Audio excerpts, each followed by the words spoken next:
बोलना शुरू कर। क्या याद करके आया आज? है? नहीं करके आया तो बाहर चले जाएगा फिर। अभी क्या मतलब निकलेगा? कब याद करेगा? तेरे को क्या लगता है कब होएगा याद? मेरे को बता, टाइम बता मेरे को। टाइम ही नहीं मिलता। ऐसा क्या करता है? 12 बजे आते होंगे मेरे ख्याल से तुम यहाँ पर। 12 बजे आते हो ना? 11 बजे? 12 बजे से क्लास होती है तुम्हारी? चलो 11 बजे से मान लिया तुमने। सुबह 7 बजे तो उठ जाते होंगे? 8 बजे उठ जाते होंगे? 9 बजे? फिर सोते कितने बजे हो? 2 बजे? 9 बजे सो के 9 बजे उठ जाते हो? है ना? इतनी तो गाय भैंस से नहीं सोती जितना तुम सोने की कोशिश कर रहे हो। हैं? और बोलो भैया कल कैसे नहीं आए? कल था क्या? नहीं आए ना? कल गए? बंद कर। बोलो भैया बोलना शुरू करेंगे। बोलना शुरू करो। 5 बैक्टीरियल डिजीज के नाम बताओ। फटाफट बोल। 12 निकाल दो। मैं बार ज्यादा बोली तो मार दे मन, मार दे तू पहले।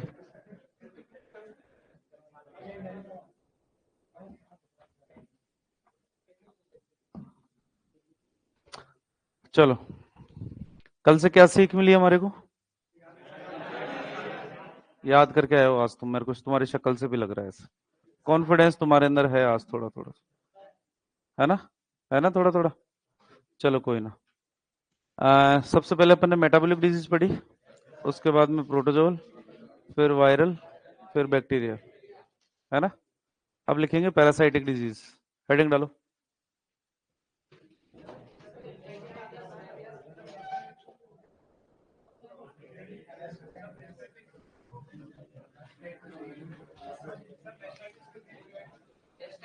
कहां तक कर लिया था? टेस्ट प्रकार लिखेंगे इसके, सब क्लिनिकल मेथड। टेस्ट ही लिखने थे, और क्या लिखने थे इसमें? देखो ट्रीटमेंट के लिए, देखो इधर एक बार देखो।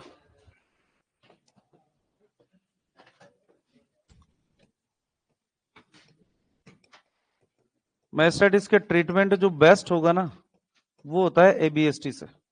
किससे? एबीएसटी का मतलब होता है A for antibiotic, B for biotic आएगी ना इसके अंदर, सेंसिटिविटी टेस्ट, एबीएसटी। एबीएसटी के अंदर बेसिकली हम जो मेस्टाइटिस का जो कारण है, उस कारण को पता लगाने की कोशिश करते हैं, और पता लगाने के बाद में हम जानना चाहते हैं कि इस बैक्टीरिया के कारण कौन सी एंटीबायोटिक है जो सबसे ज्यादा सेंसिटिव है। नॉर्मली किसी भी प्रकार का अगर मेस्टाइटिस होता है तो फील्ड लेवल के ऊपर करते क्या हो? सबसे बड़ी गलती जो मेस्टाइटिस के ट्रीटमेंट के अंदर करते हैं, वो हम करते हैं हायर एंटीबायोटिक्स का यूज करना। है ना? जनरली अगर बात करते हैं तो थोड़ा सा केस आया नहीं, आपने थोड़ा सा मेस्टाइटिस देखा नहीं, आप एमसेप्ट के ऊपर जाते हो, सेफोटॉक्सिम वगैरह पे जाते हो। है ना? मेस्टाइटिस का ट्रीटमेंट शुरू करना चाहिए आपको, वो लोअर एंटीबायोटिक्स करना चाहिए। है ना? शुरुआत के अंदर जेंटामाइसिन, ओटीसी या एनरो, इनसे ट्रीटमेंट करना चाहिए। इनसे अगर ठीक नहीं हो रहा हो तो फिर सेफ्ट्राक्सोन पे जाओ। इनसे ठीक नहीं हो रहा तो फिर अमोक्सिक्लोक्सा पे जाओ। अमोक्सिरम 40 आता है 4.5 ग्राम का, वो लगाओ। उससे भी नहीं हो रहा तो फिर एमसेप्ट के ऊपर जाओ। उससे भी नहीं हो रहा तो फिर लियोफ्लोक्सासिन आता है। है ना? अपने वाले ही हैं कि?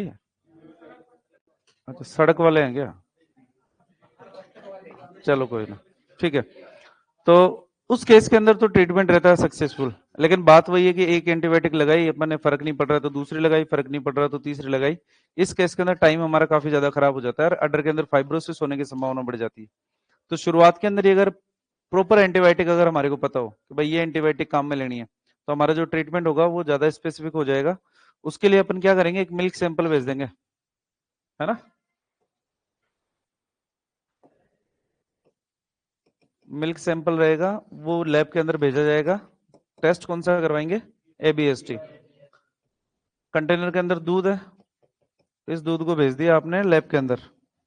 लैब वालों ने एक पेट्री डिश ली इस प्रकार की, और इस पेट्री डिश के अंदर भर दिया अगार अगार। क्या भर दिया? अगार अगार। अगार अगार बेसिकली वो पदार्थ है जो बैक्टीरिया की ग्रोथ के लिए एक अच्छा एनवायरनमेंट प्रदान करता है। टाइटेनियम वायर लूप का नाम सुना था अपन ने? इंस्टॉलेशन किससे करते हैं? डायरेक्ट फ्लेम के द्वारा। तो टाइटेनियम वायर लूप से इस दूध के सैंपल में डुबोएंगे और डुबोने के बाद में 3-4 जगह यहाँ पे रख देंगे अपन, है ना, 5-6 जगह, और इसको 37 डिग्री सेंटीग्रेड के ऊपर और ह्यूमिडिटी मेंटेन करके अपन रख देते हैं होटे रोन के अंदर। टेम्परेचर अगर मेंटेन रहेगा, खाने के लिए अगर अच्छा मिल रहा है, तो बैक्टीरिया ग्रो करेगा इसके अंदर। बैक्टीरिया जब ग्रो करेगा तो इसके अंदर कॉलोनियां बन जाएंगी। जैसे इसको अगर टेढ़ा करके देखें ना अपनी तरफ करके, तो इस टाइप की कॉलोनियां बन जाएगी इसके अंदर। ये कॉलोनी बन गई। तो जितनी जगह अपन ने टाइटेनियम वायर लूप से डाला, उतनी जगह ये कॉलोनियां बन गई, कॉलोनी फॉर्मेशन हो गया इसके अंदर। कोई सी भी एक कॉलोनी का सैंपल ले, उसको स्टेन करो, और स्टेन करने के बाद के अंदर आप देख लो भाई कौन सा तो बैक्टीरिया है। इससे तो आपको बैक्टीरिया का पता लग जाएगा। हमारे को बैक्टीरिया से मतलब नहीं भी किससे हुआ है, कोई मतलब नहीं है। हमारे को तो ये जानना है कि भाई बेस्ट एंटीबायोटिक कौन है जो इसके खिलाफ काम करेगी। आप जो बिंदी लगाते हो, उस बिंदी जैसी एंटीबायोटिक्स की बिंदियां आती है, ऐसी छोटी छोटी सी, अलग अलग एंटीबायोटिक की अलग अलग बिंदियां रहती है। जितनी कॉलोनी है, इसके ऊपर एक एंटीबायोटिक लगा दी, इसके ऊपर दूसरी एंटीबायोटिक लगा दी, इसके ऊपर तीसरी एंटीबायोटिक लगा दी, ठीक है, और इसको छोड़ दिया। आपको बताइए कि एंटीबायोटिक है तो बैक्टीरिया को मारेगी मारेगी, ठीक है। एक एंटीबायोटिक ऐसी थी जिसने इस बैक्टीरिया को इतने बड़े लेवल पे मार दिया। यहाँ पर कॉलोनी के अंदर स्पेसिफिक दिख जाएगा आपको। एक एंटीबायोटिक जो थोड़ी इतने कम में मारा, एक एंटीबायोटिक से जिससे किसी भी प्रकार का कोई भी प्रभाव नहीं पड़ा। आपने सारी कॉलोनियों की तुलना करी, तुलना के बाद में इनका साइज देखा कि कितने लेवल पे बैक्टीरिया को मारा गया। जो सबसे ज्यादा सक्रिय होगी एंटीबायोटिक, जो सबसे ज्यादा सेंसिटिव होगी, वो बैक्टीरिया को सबसे ज्यादा मारेगी। उन्होंने रिपोर्ट के अंदर लिख के दे दिया भाई जेंटामाइसिन काम में लेना, है ना। तो जेंटामाइसिन जनरली अब वेटनरी के अंदर यूज में आती नहीं, आप काम में ही नहीं लेते जेंटामाइसिन। ऑक्सीटेट्रासाइक्लिन ओटीसी का पीछे आप छोड़ चुके हो। आप शुरुआत ही करते हो सेफ्ट्राक्सोन से। किससे करते हैं? सेफ्ट्राक्सोन से। हायर एंटीबायोटिक्स बैक्टीरिया के खिलाफ जितनी ज्यादा काम में लोगे, उनके अंदर रेजिस्टेंस उतनी ही ज्यादा आएगा, है ना। एंटीबायोटिक रेजिस्टेंस आज के टाइम पे बहुत बड़ा इश्यू है, जो हम गौर ही नहीं करते। शुरुआत के अंदर जब 2016 के अंदर 2013 के अंदर जब मैंने प्रैक्टिस शुरू करी थी, उस टाइम पर बकरियों के अंदर, जो मेरा इलाका था बेसिकली, उस इलाके के अंदर मैं 1 ग्राम सेफ्ट्राक्सोन बकरियों को लगाता था और उनको कोई फर्क नहीं पड़ता था। मैं सोचता था पता नहीं क्या हो गया यार, ऑक्सी से शुरू करके अपन सेफ्ट्राक्सोन जा रहे हैं, 1 ग्राम लगा दिया फिर भी फर्क नहीं पड़ रहा है। फिर एक दिन कोई ट्रीटमेंट करने गया हुआ था और वो गलती से वाइल वहां पे छोड़ दिया, तो मैंने देखा उसने 3 ग्राम सेफ्ट्राक्सोन लगा रखा था। अब जो पशु 3 ग्राम सेफ्ट्राक्सोन खा रहा है रेगुलरली, है ना, वो मेरे 1 ग्राम से असर करेगा क्या? वो उसमें रेजिस्टेंस आ गया। या तो मैं हायर लेवल उसकी डोज को बढ़ाऊं, 3 ग्राम की जगह 4 ग्राम काम में लूं, तब जाके इफेक्ट आएगा, या फिर मैं अपनी एंटीबायोटिक को चेंज करूं। दो ही ऑप्शन है मेरे पास में।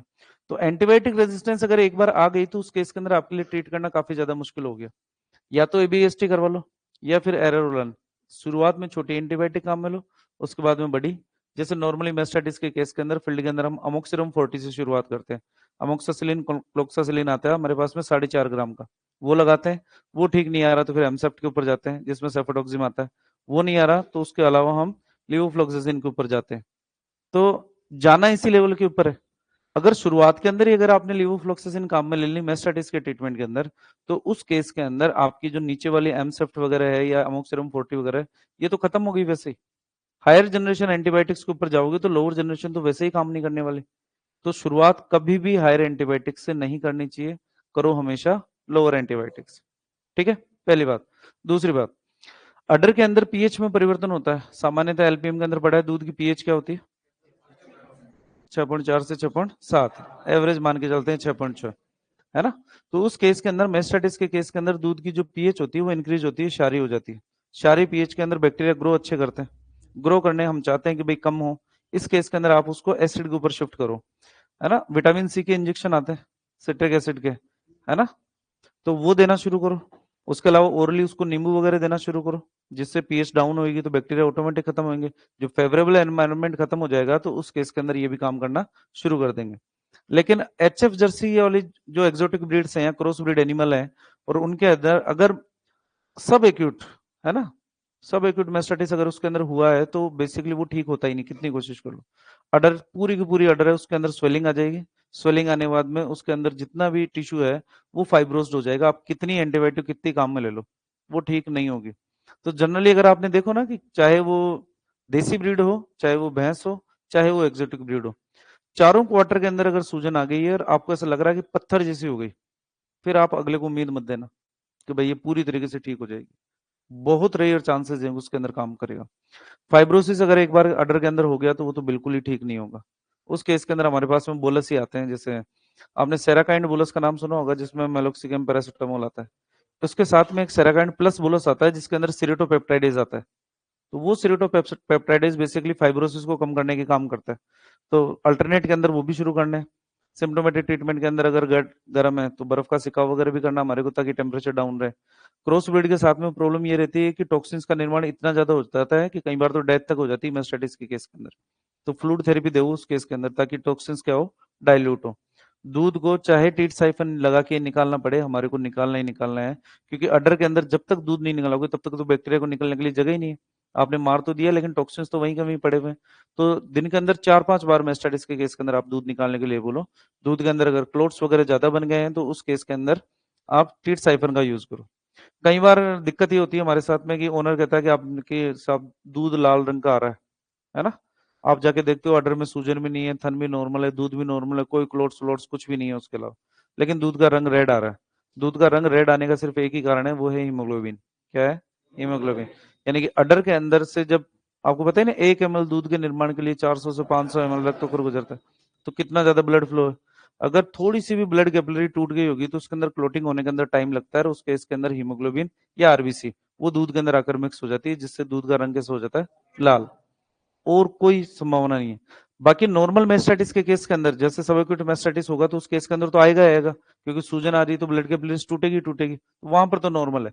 लेकिन अगर अडर नॉर्मल है, दूध भी नॉर्मल है, फिर भी दूध रेड कलर का आ रहा है, तो ज्यादा कुछ करने की जरूरत नहीं है। अपने को सीधा सा दिमाग लगाना है, इन्फेक्शन तो है नहीं इसके अंदर, है। क्योंकि इन्फेक्शन होता तो अडर के अंदर सूजन भी आती। तो सूजन तो है नहीं, इसका मतलब इन्फेक्शन भी नहीं है। उस केस के अंदर सीधा सा है कि कोई ना कोई ब्लड कैपिलरी टूटी है, क्लोटिंग हुई नहीं, इसके वजह से दूध रेड आ रहा है। तो पहले तो कोई भी कोगुलेंट लगाओ उस पे, है ना। नॉर्मली अगर बात करते हैं तो इथाइम साइलेट लगा लो, क्रोम आता है अपने पास में, या फिर वो आता है ना छोटा वाला एम्प्यूल, क्या बोलते हैं उसको, अरे 100-150 रुपए का आता है वो, बोट्रोपोज। बोट्रोपोज आता है, बोट्रोपोज लगा लो आप, बर्फ का सिकाव कर दो।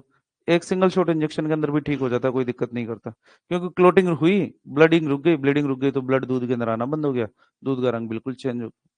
जनरली एंटीबायोटिक्स अगर टेम्परेचर नहीं आ रहा है तो किसी भी बीमारी के अंदर लगाने की आवश्यकता नहीं है। लेकिन परंपरा, प्रतिष्ठा, अनुशासन, A4 एंटीबायोटिक ही होता है आपके लिए। कोई ना कोई गए हो तो लगा के तो आऊंगा मेरा, है ना। आपकी आत्मा नहीं मानेगी, नहीं नहीं मालिक, नहीं मालिक ये क्या कर रहे हो, एंटीबायोटिक नहीं लगा रहे हो। तो थोड़ा सा फील्ड के अंदर ध्यान रखना है इस चीज का।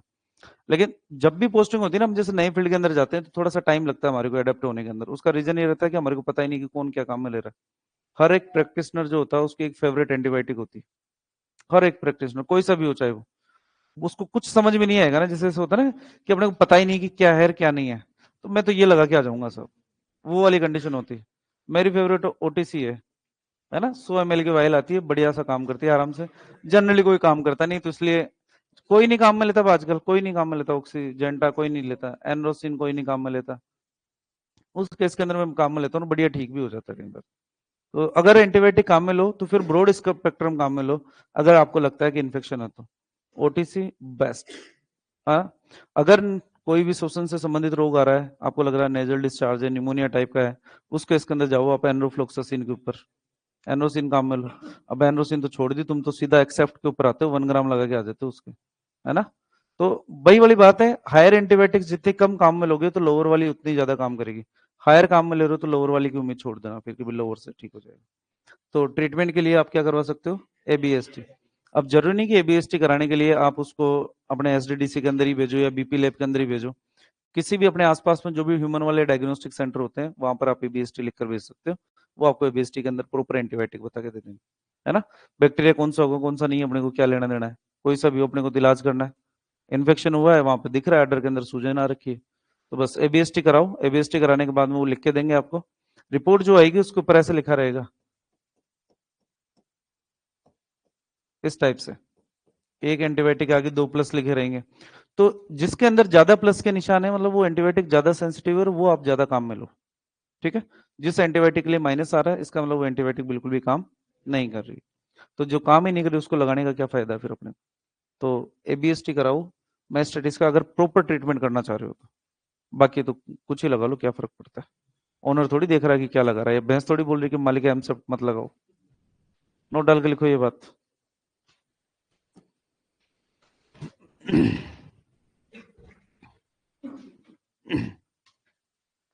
लिखो मेस्टाइटिस के उपचार के लिए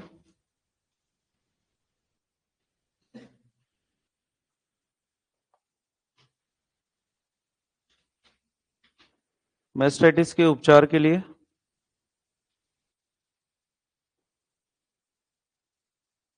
मेस्टाइटिस के उपचार के लिए, उपचार नहीं, डायग्नोसिस, निदान के लिए। अच्छा, डायग्नोसिस के टेस्ट तो पढ़ ही लिए ना बने, उपचार ही लिखो तुम, उपचार। ABST करवाते हैं। अरे लिख दो यार, क्या एक बार और काट लो, है ना। याद तो तुम वैसे भी नहीं करते हो, क्या फर्क पड़ता है, 2 बार काटो, 1 बार काटो, है ना। करके आए हो ना। लिखो मेस्टाइटिस के उपचार के लिए ABST, पूरा नाम लिखो, एंटीबायोटिक सेंसिटिविटी टेस्ट। सर कोक्सीडियोसिस की ड्रग ऑफ चॉइस क्या है एम्प्रोलियम के अलावा? कोक्सीडियोसिस के अंदर हम एम्प्रोलियम ही काम में लेते हैं वैसे।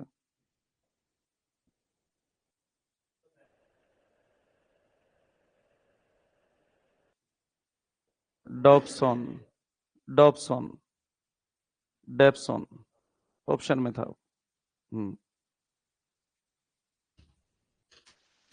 बेसिकली वो अपने वेटनरी वाला नहीं था, वो ह्यूमन वाला था। कोक्सीडियोसिस जो ह्यूमन में होता है ना, उसके लिए था वो डेप्सोन, अपने वेटनरी वाला था नहीं। अपन तो एम्प्रोलियम ही काम में लेता है। लिख लिया। परिचय में ह्यूमन जनरल साइंस आती है ना, जनरल साइंस आती है। मनुष्य के अंदर आंत का सबसे बड़ा भाग कौन सा होता है, ये जनरल साइंस ही थी सर। केमिस्ट्री आई थी वो जनरल साइंस थी, फिजिक्स आई थी वो जनरल साइंस थी, तो वो तो आते आते हैं उसके अंदर। लिख लिया। नेक्स्ट लिखो parasitic disease.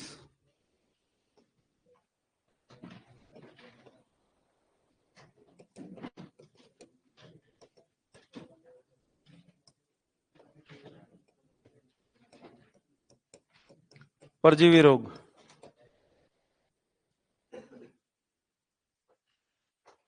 Sir Widal test में भी पॉजिटिव नेगेटिव आता है, तो विडाल टेस्ट के अंदर तो सिर्फ 1+ और 1- ही आता है। 1+ आ रहा है मतलब विडाल टेस्ट पॉजिटिव है, 1- आ रहा है इसका मतलब नेगेटिव है। वहां पर ऐसा थोड़ी होता कि जैसा आपका रिजल्ट आता है ना, आपका रिजल्ट या तो पॉजिटिव आएगा या नेगेटिव आएगा, 2 ही आता है आपका रिजल्ट। लेकिन जब कॉलेज के अंदर रहते हो तुम, 5+, 90+ वाले, 4, 80+ वाले, ऐसे। देखो परजीवियों की अगर बात करते हैं तो 2 प्रकार के परजीवी हैं हमारे कोर्स के अंदर, एक तो अंत परजीवी और एक, पहले बात करेंगे एंडो पैरासाइट की। पहले नंबर पे लिखो एंडो पैरासाइट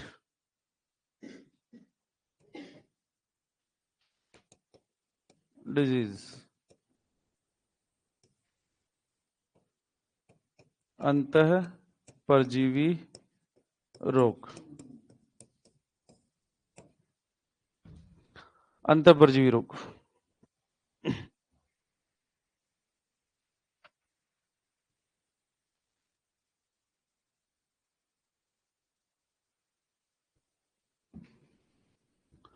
अंतः परजीवी रोग लिख लिया। अंतः परजीवियों को हमने कैटेगराइज किया है ट्रिमटोड, सेस्टोड और निमेटोड्स के आधार पर, है ना, अलग अलग। वैसे पैरासाइटोलॉजी आपके कोर्स के अंदर है नहीं, तो जनरली ये तो पूछा नहीं जाएगा आपसे कि ट्रिमटोड कौन सा है। वैसे अंतः परजीवियों के अंदर से क्वेश्चन आता भी नहीं आपसे, कभी नहीं पूछा जाता आपसे। एक क्वेश्चन प्रोटोजोल आना है, एक बैक्टीरियल आना है, एक वायरल आना है, एक मेटाबॉलिक आना है, 4 ही आने होते हैं जनरली हमारे। तो फिर भी अंतः परजीवियों को हमने अलग अलग कैटेगरीज के अंदर डिवाइड किया है, जैसे ट्रिमटोड, फिर होते हैं सेस्टोड, फिर होते हैं निमेटोड्स, है ना। तो फर्स्ट वाली जो कैटेगरी है हमारी, उसके अंदर हम पढ़ेंगे ट्रिमेटोड डिजीज। और इस ट्रिमेटोड डिजीज के अंदर सबसे पहला नाम लिखोगे फेशियोलोसिस।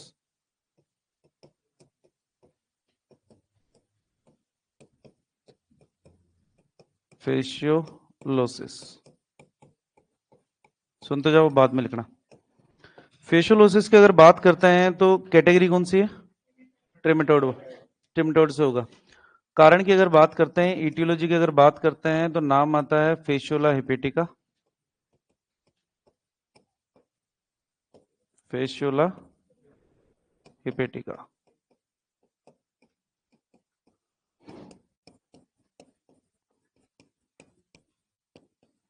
और दूसरे नंबर पे आता है फेशियोला जाइजेंटिका।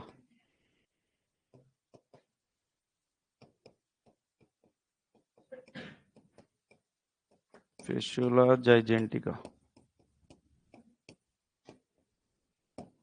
इन दोनों को ही हम विशेष रूप से यकृत के अंदर पाए जाने के कारण इनको हम लीवर फ्लूक कहते हैं। क्या कहते हैं? लीवर फ्लूक, यकृत कृमि कहते हैं। क्यों? क्योंकि कहां पर पाए जा रहे हैं? हिपेटिक वर्ड कहां किसके लिए काम में लेते हैं? हिपेटोसाइट कहां पर पाई जाती है? यकृत के अंदर। क्या काम करती है?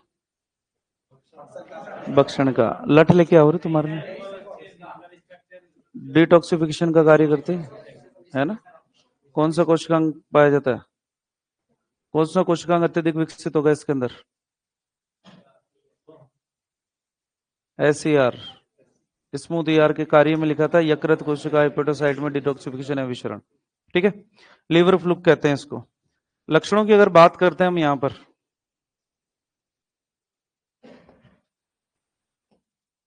लक्षण की अगर बात करते हैं तो लीवर के ऊपर आएगा आएगा। तो लीवर के अंदर सबसे पहले जॉइंडिस ही होता है। क्या रहेगा? जॉइंडिस, पीलिया। क्लिनिकल डिजीज के अंदर जब क्लिनिकल मेडिसिन पढ़ेंगे उस टाइम पे बात कर लेंगे।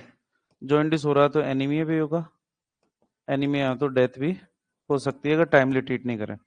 इसके अंदर एक विशेष विशेष कंडीशन आती है जिसको बोलते हैं बोटल। इसको बोलते हैं, ओरिजिनल के अंदर जो टर्म है उसको बोलते हैं सब मैंडिबुलर ईडीमा। क्या बोलते हैं? ईडीमा।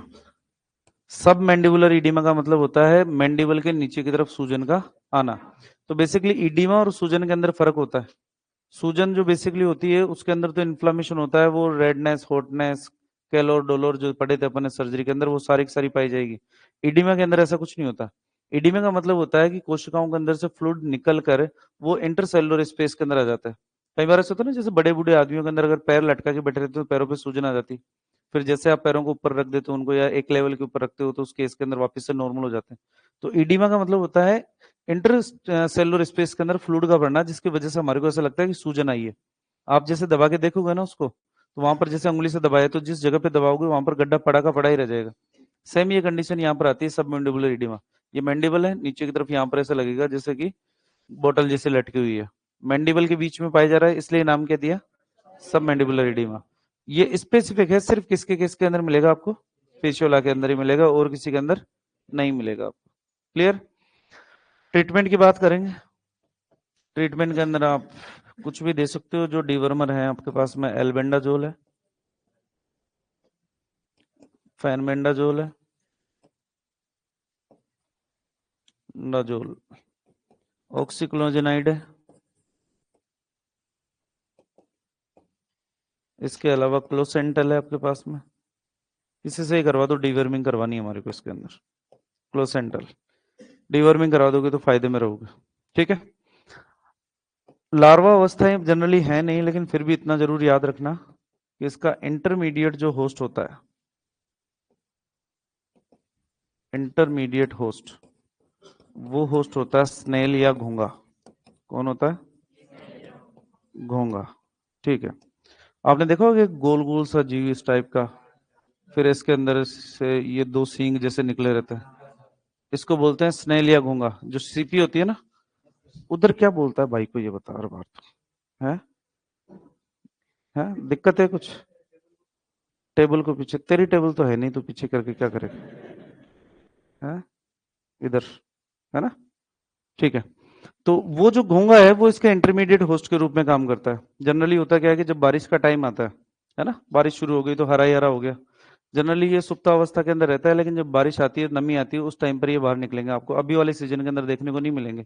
और ये जो भी पशु चारा खा रहा होता है उस चारे के साथ वो चिपक जाते हैं, तो पशु इनको खा लेता है। तो स्नेल को खाएगा तो वो एक तरीके से फेशियल एपिडेगोय को खाएगा, पेट के अंदर जाकर अलग अलग लार्वा स्टेजेस के अंदर आएगा। और सबसे ज्यादा ये इफेक्ट करेगा लीवर के अंदर जाकर, क्योंकि लीवर के अंदर जाकर ही चिपकता है ये, लीवर को डैमेज करता है, हेपेटाइटिस करेगा। इसीलिए इसको विशेष नाम क्या दिया है? Liver fluke. लीवर के अंदर पाए जाने के कारण ही नाम क्या है? फेशियोला हेपेटिका और फेशियोला जायजेंटिका। डीवर्मिंग करवानी पड़ेगी हमारे को। डीवर्मिंग ध्यान रखना, हम जो करवाते हैं एक तो बारिश से पहले करवाते हैं, एक बारिश के बाद में करवाते हैं। रीजन ये रहता है कि बारिश के टाइम पर हम क्या करते हैं, जनरली हम पशुओं को हरा चारा खिलाने के लिए बाहर खुले में लेके जाते हैं। अब मान लो बारिश से पहले अगर डीवर्मिंग नहीं करवाओगे तो उसके ऊपर वर्म इन्फेस्टेशन रहेगा, यानी कि पेट के अंदर कीड़े वगैरह रहेंगे, तो जो कुछ हरा चारा खा रहा है वो इतना ज्यादा काम नहीं कर पाएगा जितना करना चाहिए, उतना पोषण मिल नहीं पाएगा। तो बारिश से पहले डीवर्मिंग कराओ एक तो उसकी, ताकि जो हरा चारा खाए वो हरा चारा उसके गुण करे, जिसको बोलते हैं आप। बारिश के बाद में डीवर्मिंग करवाना इसलिए आवश्यक हो जाता है कि जो हरा चारा खा रहा है उसके ऊपर ये इंटरमीडिएट होस्ट काफी सारे उसके पेट में पहुंचते हैं, जिसके कारण वर्म लोड बढ़ जाता है, यानी एंडोपैरासाइट की जो संख्या है वो इंक्रीज हो जाती है। बाद के अंदर अपने पास में दिक्कत ही दिक्कत है, क्योंकि हम तो सूखे चारे के ऊपर शिफ्ट करने वाले हैं बाद के अंदर। तो उस केस के अंदर बारिश के जस्ट बाद भी एक बार डीवर्मिंग हमारे को करवा लेनी चाहिए। जनरली अगर बात करते हैं तो कम से कम 3 महीने के अंदर आपको एक बार डीवर्मिंग करवानी है। डीवर्मिंग जो करवानी है आपको वो हमेशा भूखे पेट करवानी है। क्या करवानी है? भूखे पेट। जब भूखे पेट क्यों करवाओगे भाई? जीवाणु क्या करेंगे?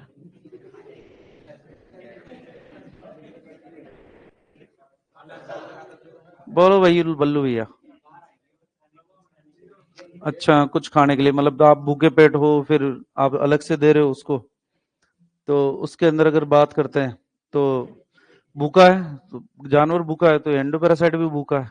आपने उस टाइम पे एल्बेंडाजोल दे दी, वो सोचा खाना है, खाने के चक्कर में एल्बेंडाजोल खा लिया, सलट गए। कैसे छोटे बच्चे हो क्या? चलो, रूमन की जो क्षमता होती है वो 100 से लेकर 230 लीटर होती है, और आप जो एल्बेंडाजोल दे रहे हो वो ज्यादा से ज्यादा 3 ग्राम की आती है हमारे पास में। ठीक है। रूमन के अंदर जितना ज्यादा डाइजेस्टिबल मटेरियल पड़ा होगा तो उस केस के अंदर एल्बेंडाजोल की जो कंसंट्रेशन है वो डाउन हो जाएगी। हम चाहते हैं एल्बेंडाजोल अच्छे तरीके से काम करे, क्योंकि मेनली जो एंडोपैरासाइट पाए जाएंगे वो अपने पास में रूमन के अंदर, इनके अंदर ही मिलेंगे अपने को।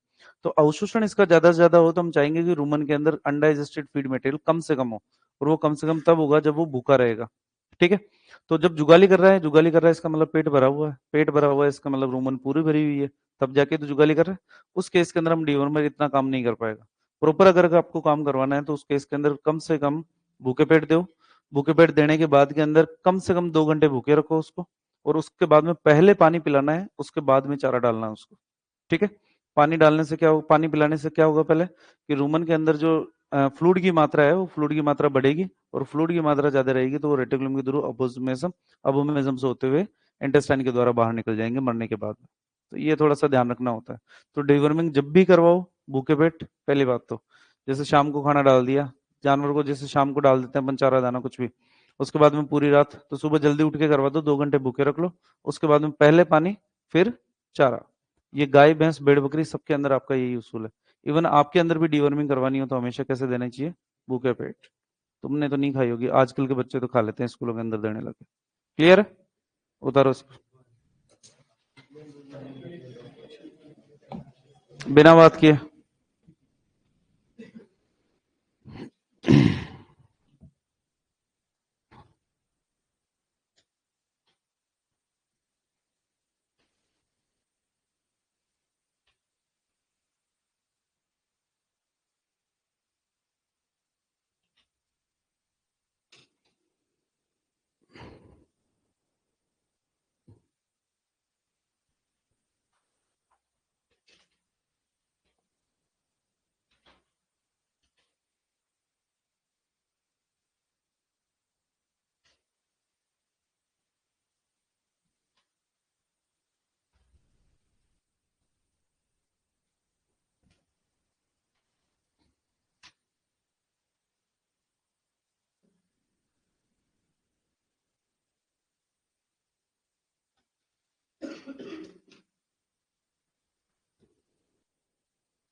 सर बोटल या कंडीशन कैसे होती है?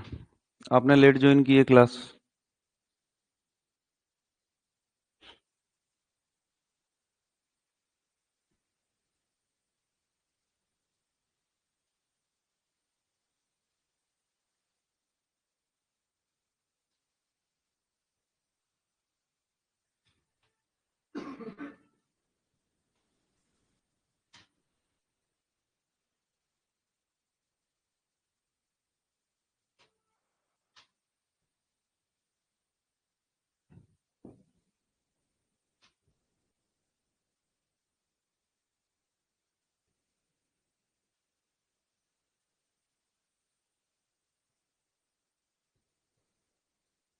क्या करें sir?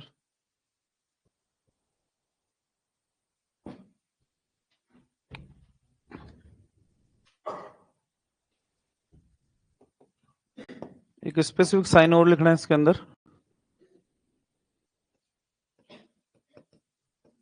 Pipe stem faeces.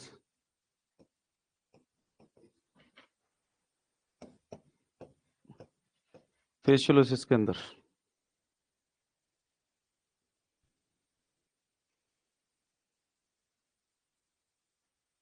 Pipe stem faeces.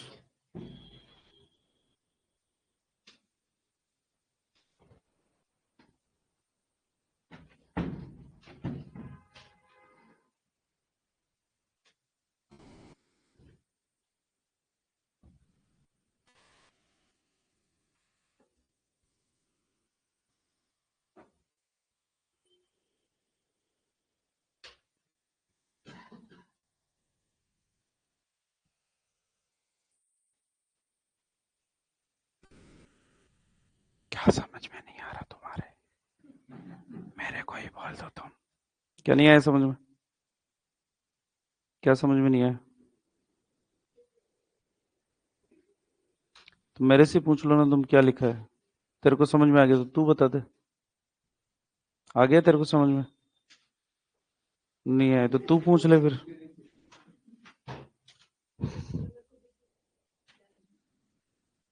चश्मा लगाने के बाद में भी नहीं दिख रहा? शौक से लगा रखा है ऐसे, वरना आंखों से अंधी नहीं है तू, है?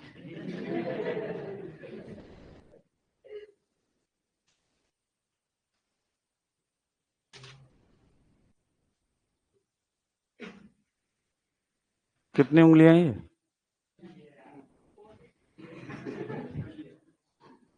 हम्म।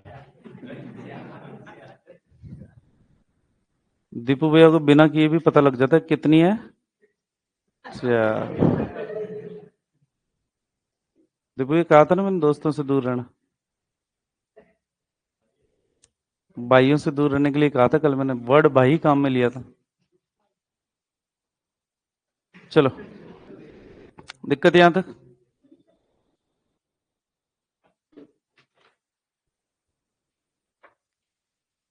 वापस से सुनो। पैरासाइटिक डिजीज की अगर बात करते हैं तो हमने एक्टोपैरासाइट और एंडोपैरासाइट। एक्टोपैरासाइट वो होंगे जो बाह्य परजीवी, जैसे जुएं हो गई, चींचड़े हो गए, है ना, फ्लूक वगैरह हो गया, फ्लिया वगैरह, मक्खियां वगैरह हो गई। पहले बात कर रहे हैं हम एंडोपैरासाइट डिजीज की, यानी शरीर के अंदर पाई जाने वाले परजीवियों की, जिसमें तीन कैटेगराइजेशन किया है अपन ने। पहले ट्रिम्टोड की पढ़ेंगे, फिर सेस्टोड की, फिर नेमेटोड्स की पढ़ेंगे। ट्रिम्टोड के अंदर पहली डिजीज आती है हमारे पास में फेशियोलिसिस।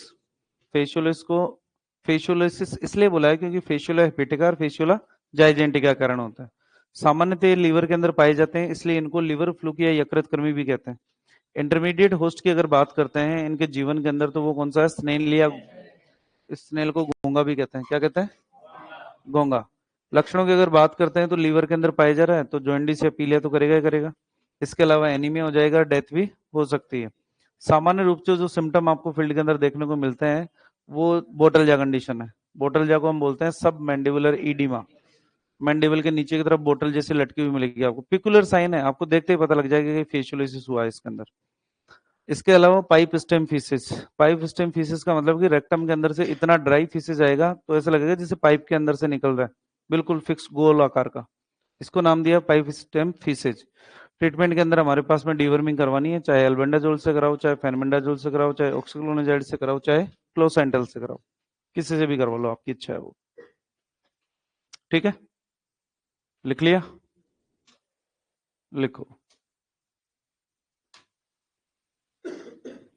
नेक्स्ट लिखो एम्फीस्टोमियासिस।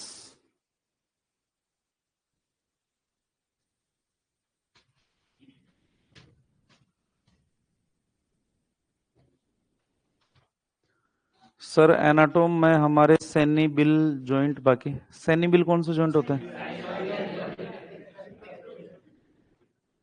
यार?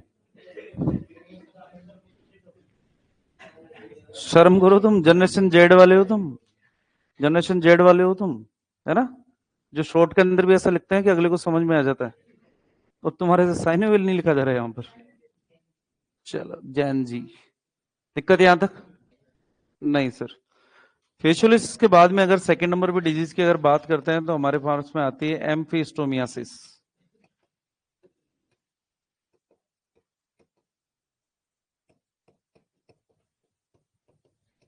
एम्फिस्टोमियासिस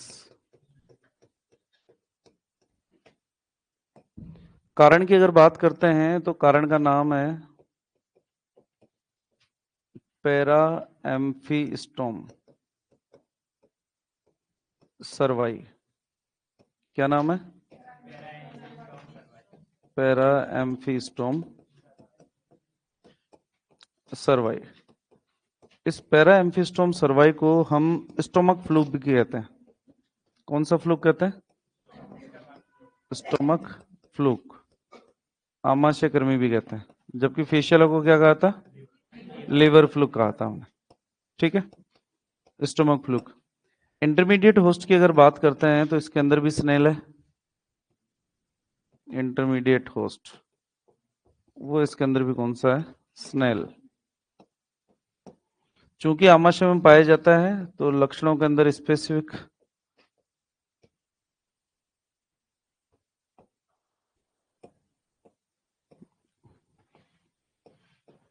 ड्यूडिनम व जेजुनम में रक्त स्राव करेगा।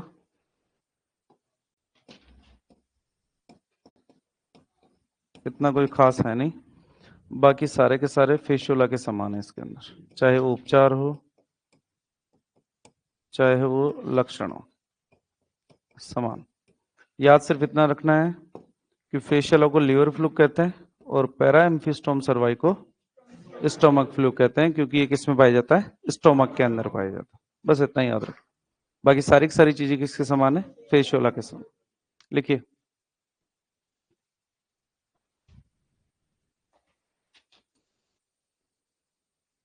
सर मोस्टली किस एनिमल में ज्यादातर देखने को मिलती है ये फेशियोलिसिस डिजीज? फेशियोलिसिस आपको गाय भैंस के अंदर देखने को मिलती है, क्योंकि बाहर चराने के लिए हम उन्हीं को लेकर जाते हैं। तो गर्मियों के अंदर जब ये रहता है ना कि जब चारा चरा के कई बार लेके जाते हैं सूखा चारा वगैरह, तो आते टाइम तालाब के पानी और पिला के लेके आते हैं, तो वो तालाब के पानी के आसपास भी आपको स्नेल या घोंगे देखने को मिलते हैं, उसकी वजह से भी फेशियोला हो सकता है।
एंडोपैरासाइट डिजीज के कारण डायरिया होना कॉमन बात है, कोई बड़ी बात नहीं है।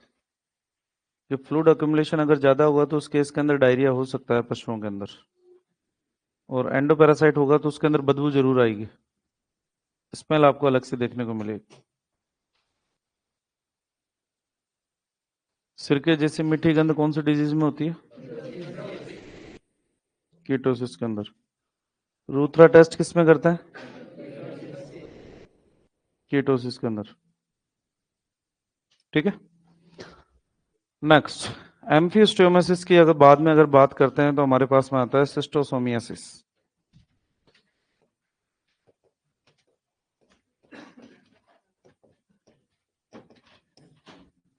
तीसरे नंबर पे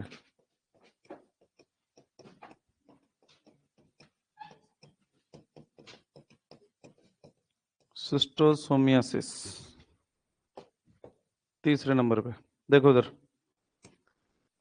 अन्य नामों की अगर बात करते हैं, ये थोड़ा सा इंपॉर्टेंट है हमारे लिए। इसको बोलते हैं नेजल सिस्टोसोमियासिस, सोमियासिस। इसको बोलते हैं नेजल ग्रेनुलोमा, इसको बोलते हैं स्नोरिंग डिजीज। कौन सी डिजीज?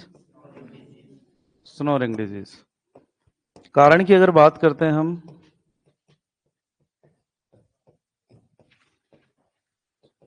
सिस्टोसोमा नेजलिस। क्या नाम है?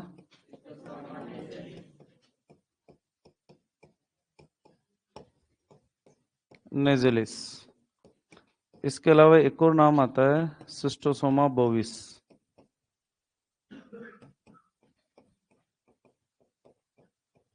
Schistosoma bovis.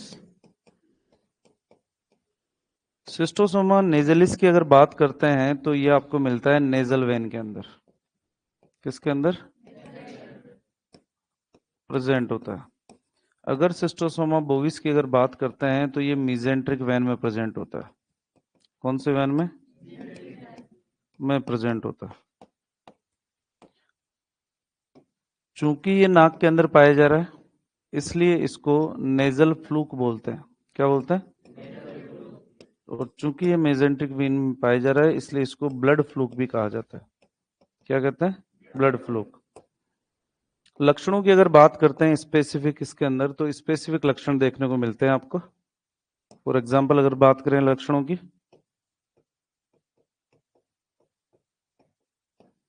सांस लेते समय खर्राटों जैसी आवाज, आवाज। खर्राटे तब आते हैं जब आप सोते हो, दिन के अंदर जागते हुए भी लेते हो क्या? नहीं। तो ये एनी टाइम का रहेगा, यानी कि जब भी सांस लेगा, चाहे वो दिन में हो चाहे रात में हो, उस टाइम पर आवाज कैसे आएगी? खर्राटों जैसी। और खर्राटों को इंग्लिश में क्या बोलते हैं? स्नोरिंग। इसीलिए नाम क्या दिया है? इंपॉर्टेंट है, याद रखना। दूसरी बात, नाक में फूल गोभी के समान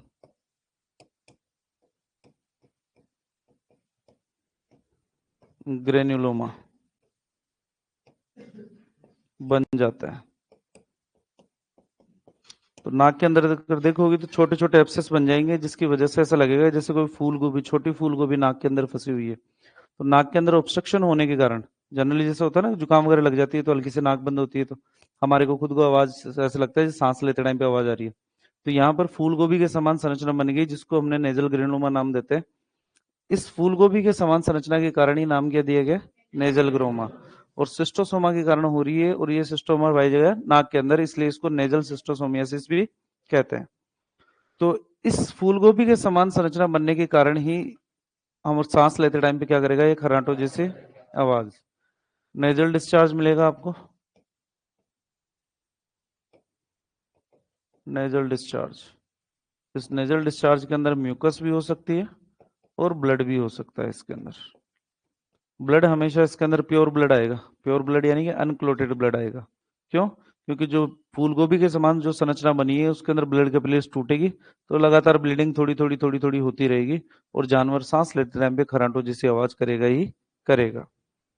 ट्रीटमेंट की अगर बात करते हैं तो ट्रीटमेंट भी स्पेसिफिक है इसका। ट्रीटमेंट के अंदर काम में लेते हैं टार्टारिमेटिक। क्या काम में लेते हैं? इसके अलावा ट्रीटमेंट के अंदर इंजेक्शन आता है हमारे पास में, लिथियम, एंटीमनी,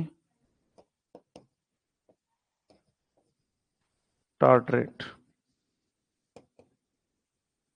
एंथियोमेलिन के नाम से आता है,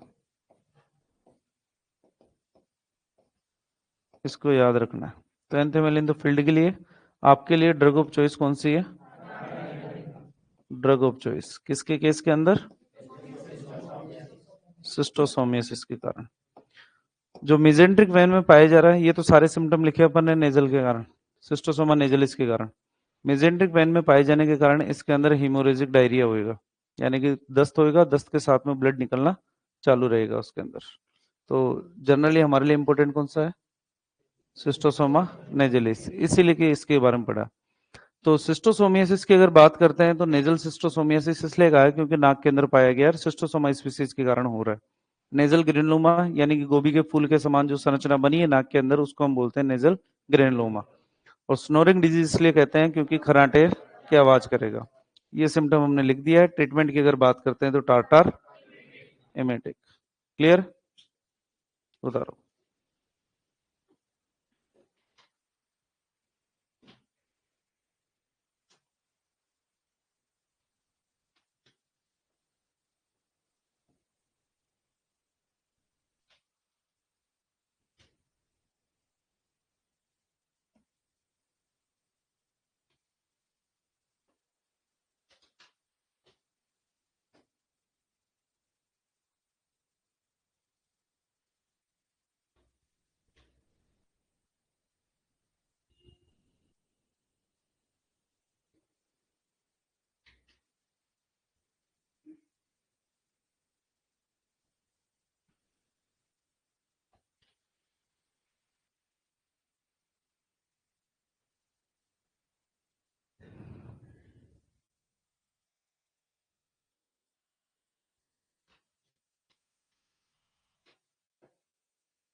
ऑक्सीक्लोजिनाइड डीओसी है इसकी। पाइपराजिन, पाइपराजिन नहीं, टार्टार एमेटिक।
ऐसे ही बोलते हैं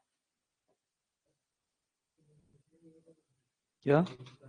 लिथियम एंटीमनी टार्ट्रेट का ट्रेड नेम है एंथियोमेलिन। नेजल सिस्टोसोमियासिस के अंदर काम में लेते हैं अपन इसको।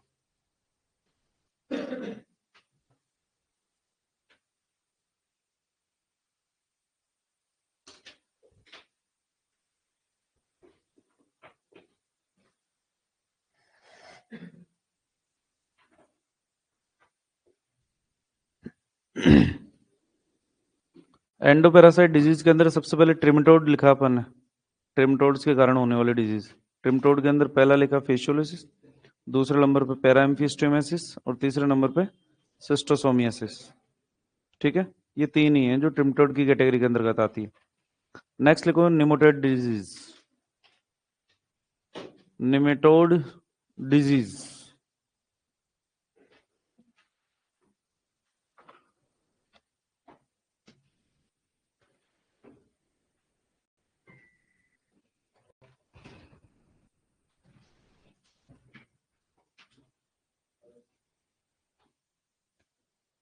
लिख लिया सबने?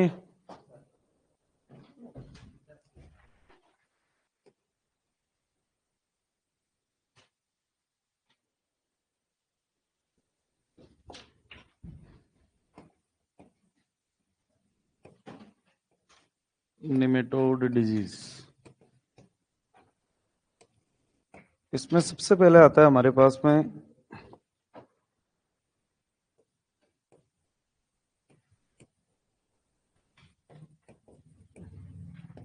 इसोफेगोस्टोमियासिस नंबर 1।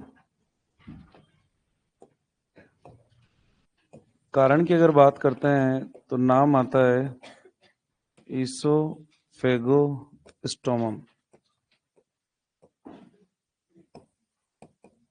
कोलंबियानम। अन्य नाम की अगर बात करते हैं, बीमारी को हम नोडुलर वर्म डिजीज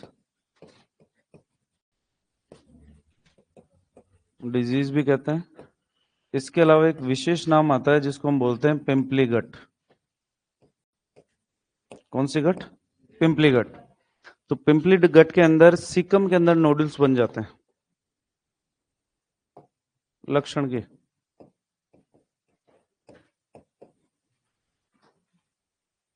सीकम में नोडल्स बन जाते हैं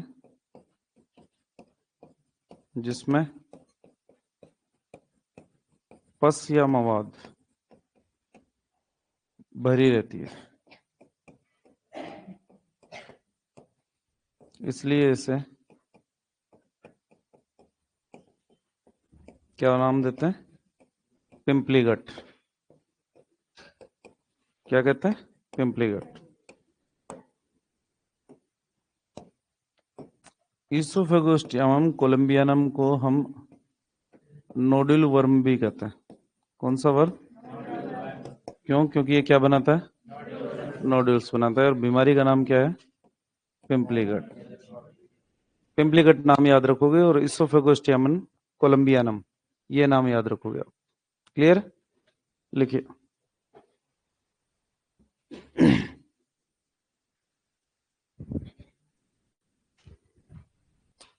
ट्रीटमेंट के अंदर पाइपराजिन एडिपेट।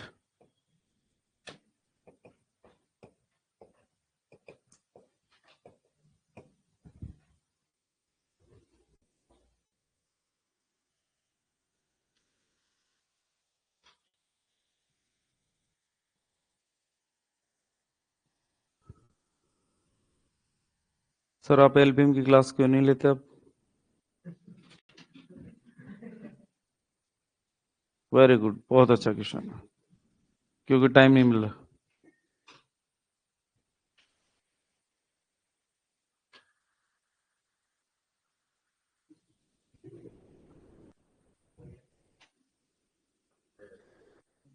पता नहीं कौन सी कोयल बोल रही है।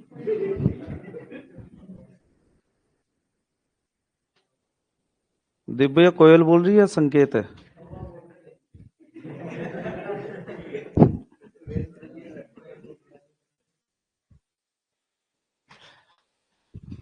हिंदी करो।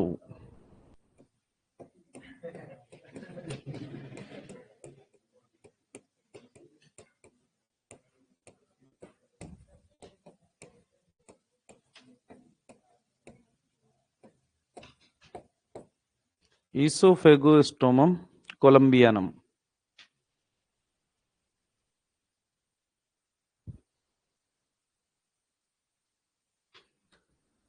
सर पाइपराजिन की डोज रेट क्या है? 100 से 120 mg पर केजी बॉडी वेट।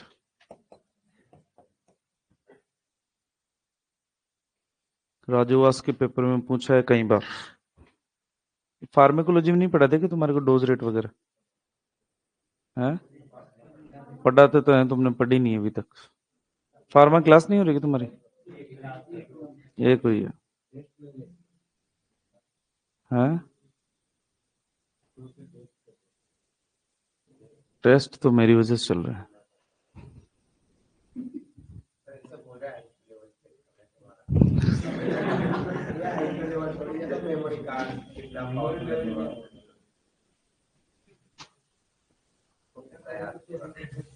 आएंगे राजेंद्र जी तुम्हारा आईक्यू लेवल चेक करने के लिए आंसर की के साथ में। आने वाले हैं कल परसों में।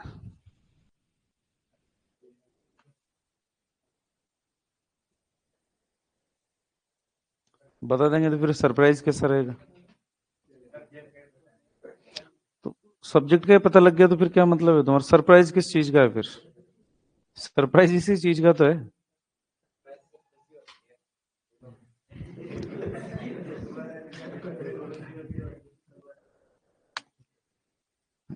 कितने महीने हो गए तुम्हारे को यहाँ पे? 5 महीनों में एक भी काम बता दो जो कोचिंग वालों ने तुम्हारी खुशी के लिए किया हो। देख भैया आप तो लंबे समय से हो, आपको लगता है कभी दिवाली पे छुट्टी? बिल्कुल। कोचिंग वालों को पूछ रहा हूँ, स्टाफ की थोड़ी पूछ रहा हूँ। कल कल परसों ही खाया। तो तुम्हारी किस्मत अच्छी थी, बाकी इतिहास तो नहीं रहा शिव वाले का ऐसे, है ना, कि तुम्हारे को लड्डू खाने को मिल गया, बाकी इतिहास नहीं है शिव वाले का ऐसा ना। मर जाएंगे हम।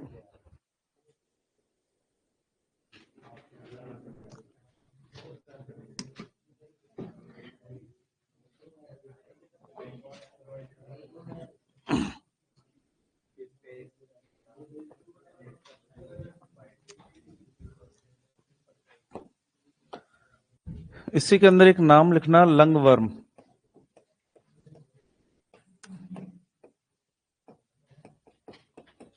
डिक्टायोकोलस विविपेरस।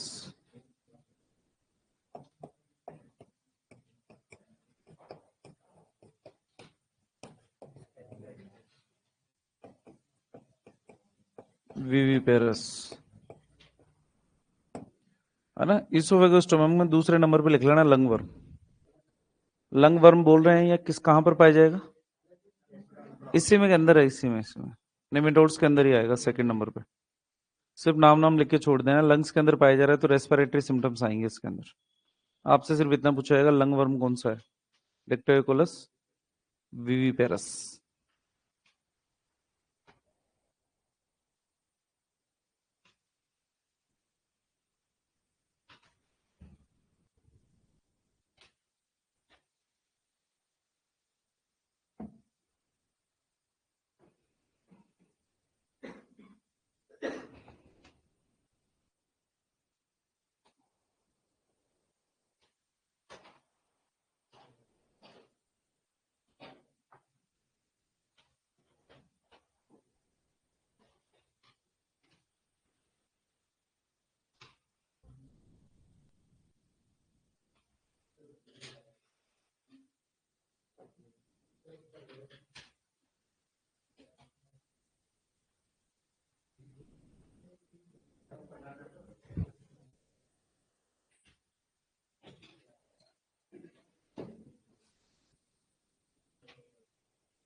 बातें नहीं रे, बातें नहीं।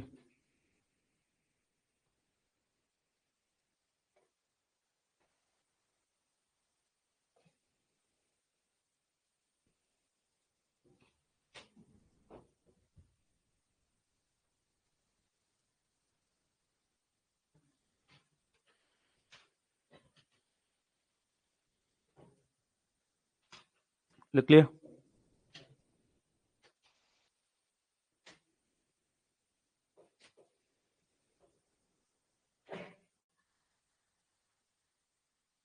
एक नाम लिखो, हिमोंकस कॉन्टूरटस।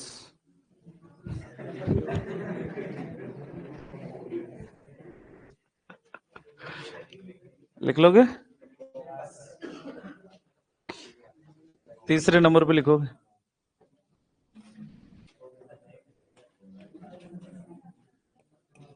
हिमोंकस कॉन्टूरटस।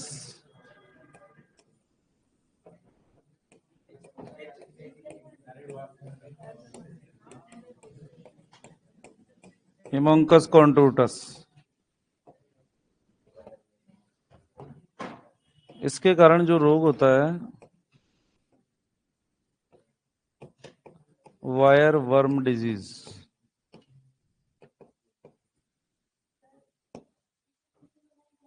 किसको? ले, ऊंचा अप करो, ऊपर करो।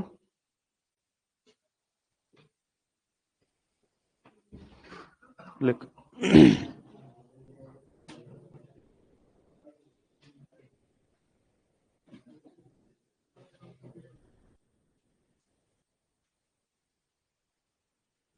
कितने नाम लिखवा दिए, तुम कैसे याद करोगे रे इसको? कर लोगे? कर लोगे तुम, मेरे को पता है।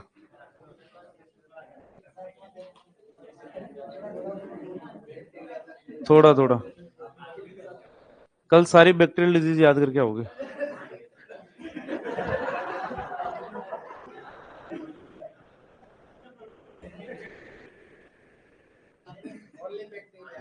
ओनली बैक्टीरियल डिजीज, है ना? बैक्टीरियल डिजीज के अंदर आपके पास में ईटियोलॉजी आ जाती है, उनके कॉमन नेम आ जाते हैं, कोई स्पेसिफिक सिम्टम और ड्रग ऑफ चॉइस बच रहा है ना। डायग्नोसिस बच रहा है, तो डायग्नोसिस भी याद करके आओगे। कोई स्पेसिफिक टेस्ट वगैरह होगा तो वो भी याद करके आओगे, है ना? 25 बैक्टीरियल डिजीज लिखिए मेस्टाइटिस सहित।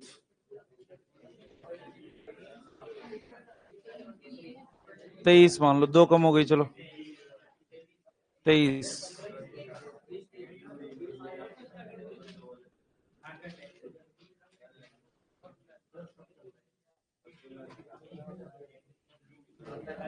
चलो, हिमोंकट कॉन्टूरटस, इसको हम बोलते हैं वायर वर्म। इसलिए उससे होने वाले रोग का नाम क्या है? Wire worm disease. इसके अलावा क्या ही बोलते हैं, बस इतना ही लिखना है इसके अंदर। देख लेना, बस निमेटोड के अंदर आता है।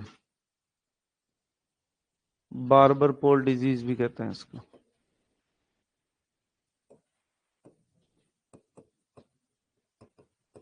डिजीज।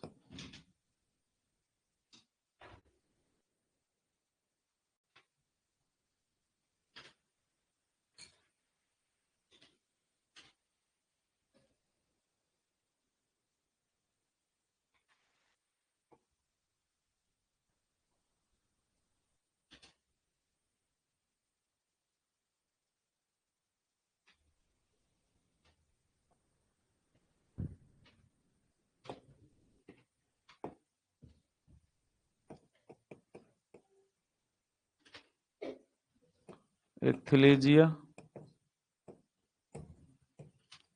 रोडेंशिया, इसको बोलते हैं आई वर्म।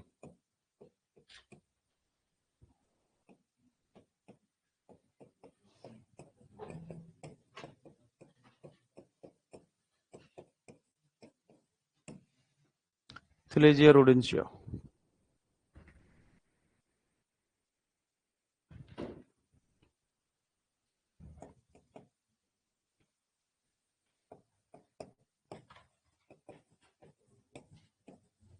डिक्टोफाइम रीनेली,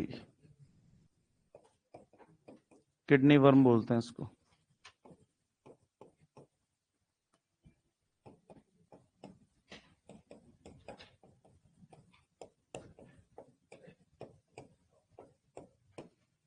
किडनी वर्म किडनी के अंदर पाया जाता है इसलिए किडनी वर्म, आंख के अंदर पाया जाता है इसलिए आई वर्म।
कुछ ही मान ले रहे। रीनल, रीनल किससे संबंधित होगा?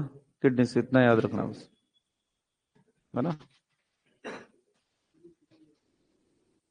मेरे को बहुत बेकार लगती थी। हमारे पैरासाइटोलॉजी चलती है 2 सेमेस्टर के अंदर। 5 साल के अंदर, जैसे 5 साल के होते हैं तो 9 सेमेस्टर होते हैं हमारे, 6 महीने की इंटर्नशिप होती है। तो 9 सेमेस्टर के अंदर सबसे कम नंबर जो आए थे वो मेरे पैरासाइटोलॉजी के अंदर ही आए थे।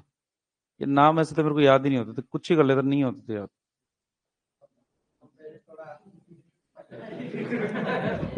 मैं तुम्हारे से तब पूछूंगा ना जब मेरे को याद होगा। मैं पूछू नहीं तुम्हारे से। 2-3 याद है मेरे को। फेशियोला नाम है, एक नेजलिस सिस्टोसोमियासिस याद है, तो 2-3 याद है, एक 3 याद। आगे बात करेंगे। लिख लिया सबने? इन सब में सबसे ज्यादा जो इंपॉर्टेंट है वो है जस्ट आगे वाला है, एस्केरियासिस।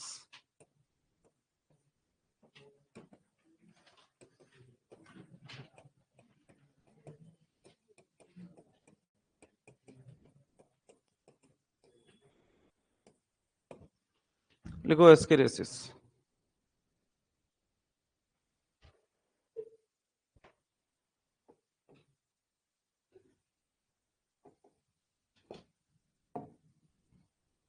एस्केरियासिस के कारण की अगर बात करते हैं,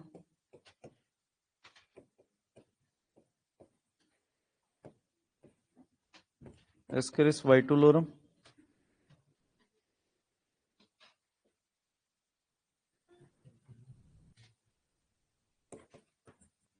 केटल बफेलो के अंदर,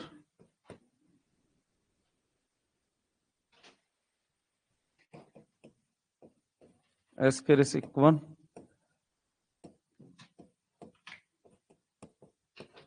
हॉर्स के अंदर, टॉक्सोकेरा कैनिस ये डॉग के अंदर, सबसे ज्यादा इंपॉर्टेंट हमारे लिए है एस्केरिस वाइटुलोरम। ये इंपॉर्टेंट है, याद रखना ये वाला,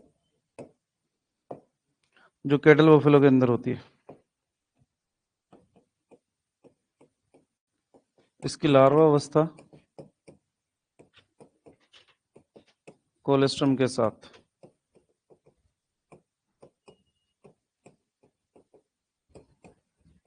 बछड़े में संक्रमण कर सकती है, कर सकती है।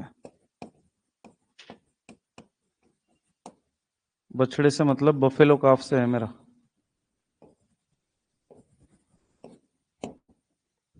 इसके लिए बफेलो काफ में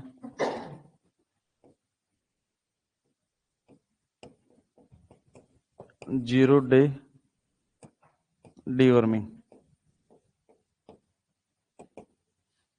करवाते हैं। एस्केरिस की जो लार्वा अवस्था होती है वो कोलेस्ट्रम के साथ में, जब बछड़ा कोलेस्ट्रम पिएगा तो उस कोलेस्ट्रम से उस बछड़े के अंदर ट्रांसफर हो जाएगी, जिससे बछड़ा संक्रमित हो जाएगा। तो उस कंडीशन के अंदर बछड़े को जिस दिन पैदा हो उस दिन भी एल्बेंडाजोल या पाइपराजिन एडिपेट पिला सकते हैं अपन। क्यों? क्योंकि क्या हो सकता है उसके अंदर? एस्केरियोसिस, डेथ भी काफी ज्यादा होती है इसके अंदर। ट्रीटमेंट की अगर बात करते हैं तो पाइपराजिन एडिपेट है इसका, पाइपराजिन एडिपेट। डोज रेट सेम रहेगी, 100 से 120 mg पर kg बॉडी वेट। लिखिए,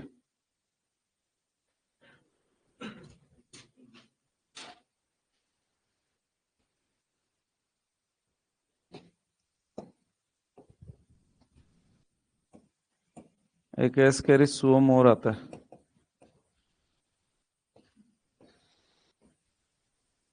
पिक के अंदर।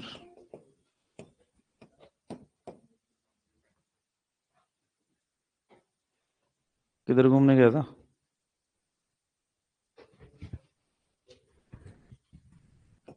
ड्रग ऑफ चॉइस है।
लिख लिया सबने?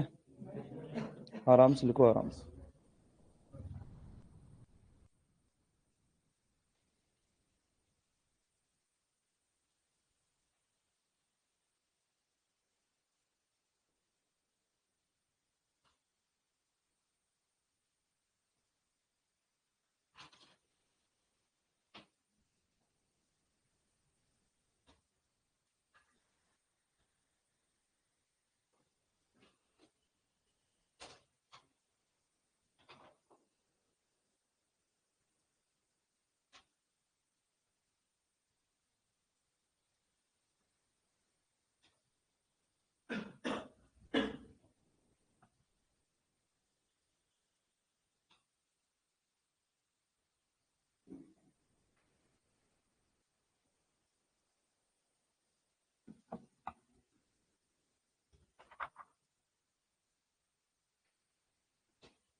पीछे की तरफ जहां पे ट्रिमटोड लिखा था ना, सबसे पहले ट्रिमटोड लिखा था, उसके ब्रेड में लिखो चपटा कर्मी, फ्लैटवर्म।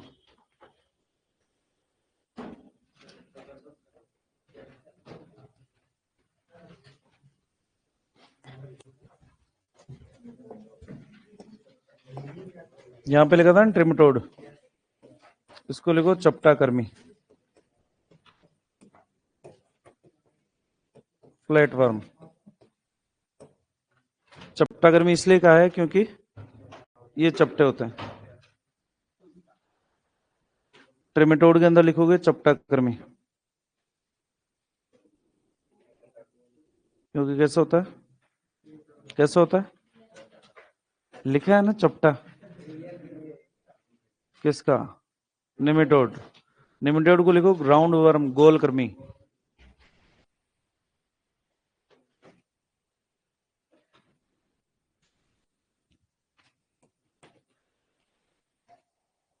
राउंड वर्म, इसको बोलोगे गोल कृमि।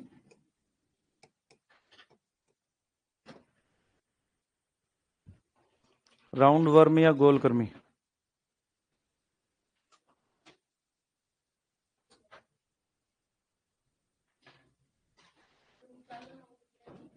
क्या ले लिखो बाकी।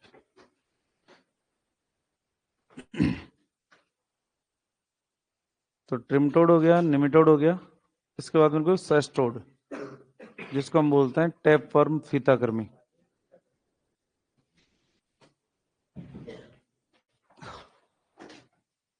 सर्जरी की क्लास बाकी है एक, बिल्कुल एक। आपके पूरे बैच की बाकी है क्या?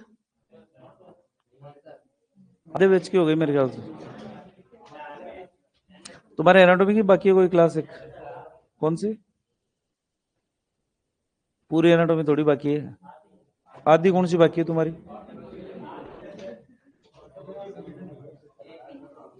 आधी कौन सी बाकी है रे तुम्हारी?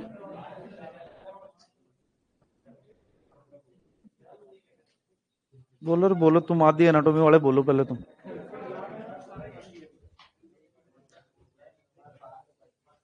अरे सही बताओ, एनाटॉमी हो गई तुम्हारी, एक आर्थ्रोलॉजी क्लास बाकी है शायद। क्या हुई?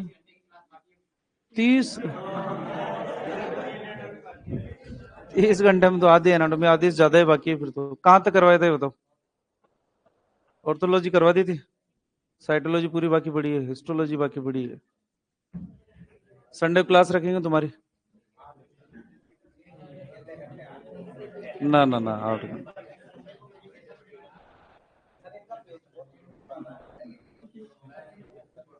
तो आराम से करवा देंगे। कहाँ पे? अभी तो 13 जून दूर है अपनी।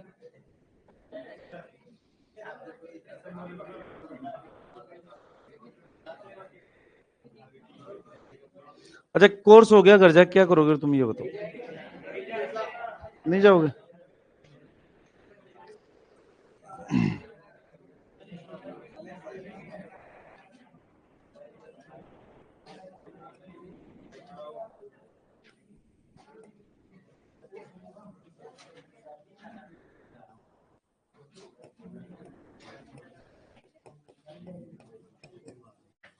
नेक्स्ट लिखो सेस्टोड डिजीज।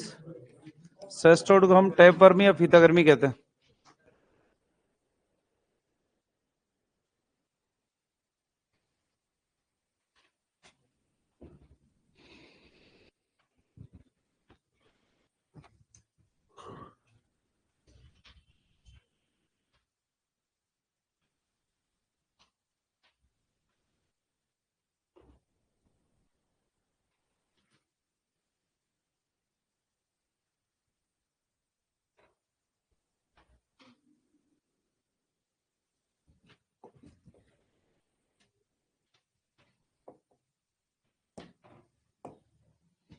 इसके अंदर सबसे पहले लिखोगे गिड।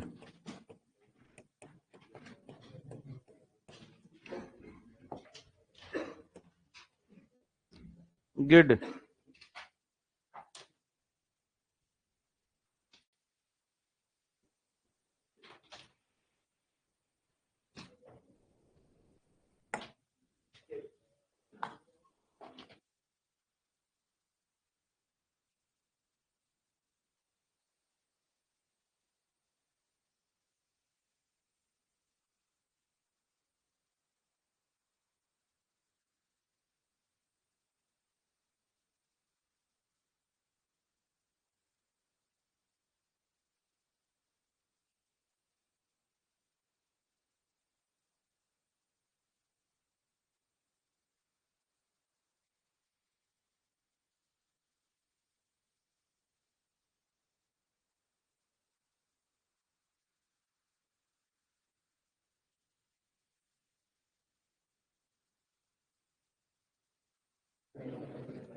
बताओ रे, गिड पहले पढ़ी हुई है तुमने? कहाँ पे? सर्जरी के अंदर नहीं पढ़ी क्या? किसके कारण होती है? टीनिया मल्टीसेप्स की लार्वा अवस्था।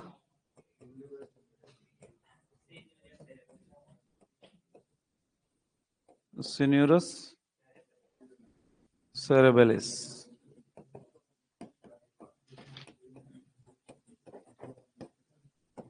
सिन्यूरस सेरेबेलिस।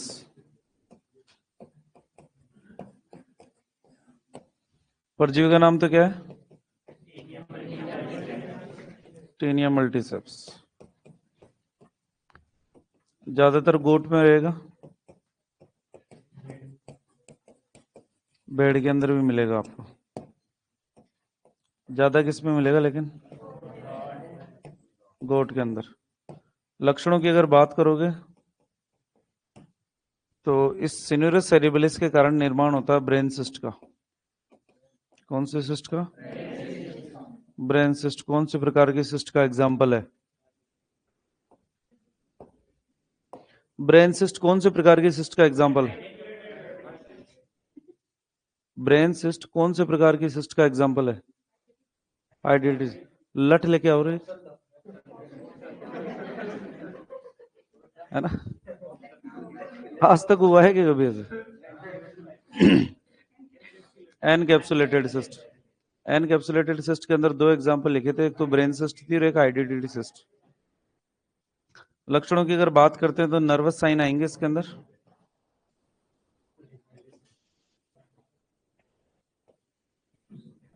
गोट गोल चक्कर काटने लगती है,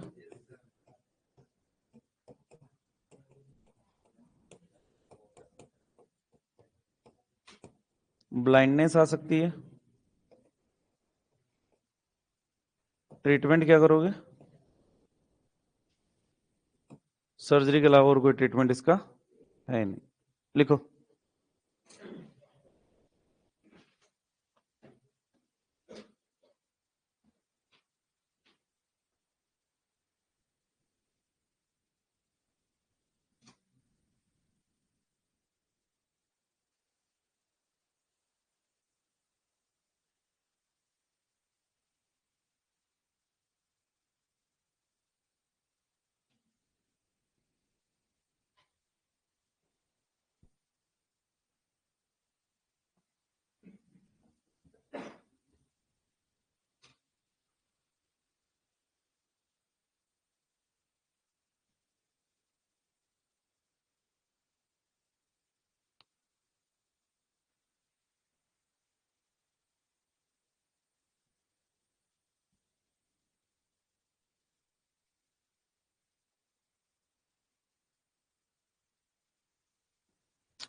क्या लिख रहा है बता मेरे को,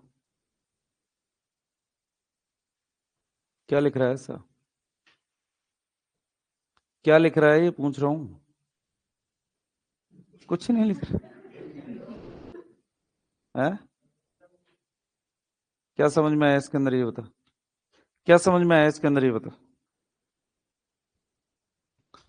इधर देख, क्या समझ में आया ये पूछ रहा हूँ। बटन बंद कर पहले। अब बता क्या समझ में आया इसमें?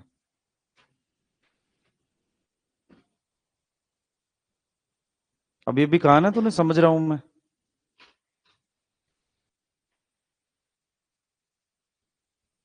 पीछे बैठ खड़ा हो गया, पीछे। भाइयों का प्यार क्या है ना, तुम्हारे को रास नहीं आता।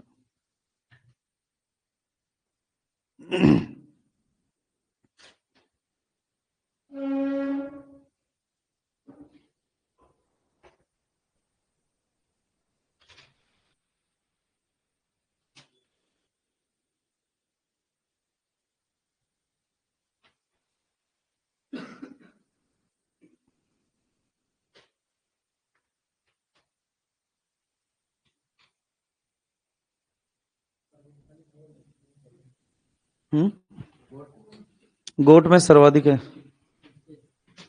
लक्षणों के अंदर गोट गोल चक्कर काटने लगती है, ब्लाइंडनेस आ जाती है। ब्रेन सिस्ट के अंदर लिख लेना एनकैप्सुलेटेड सिस्ट।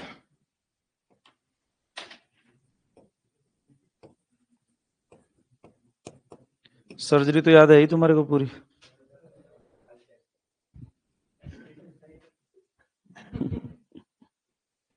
कितने बोले हो तुम, मासूम।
लिख लिया?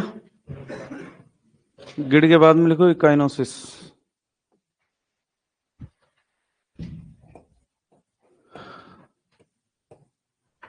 इकाइनोकोकोसिस।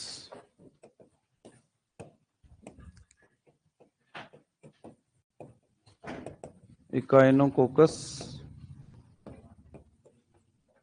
ग्रेन्युलोसस।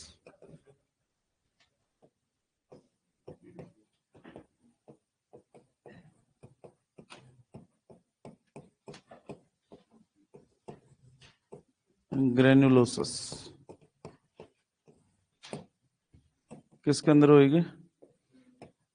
डॉग में। कहां पर होगी? लंग्स और लीवर में। कौन से सिस्ट बनेगी? Hydrated cyst. और ये भी कौन से प्रकार के सिस्ट का एग्जांपल है? एनकैप्सुलेटेड।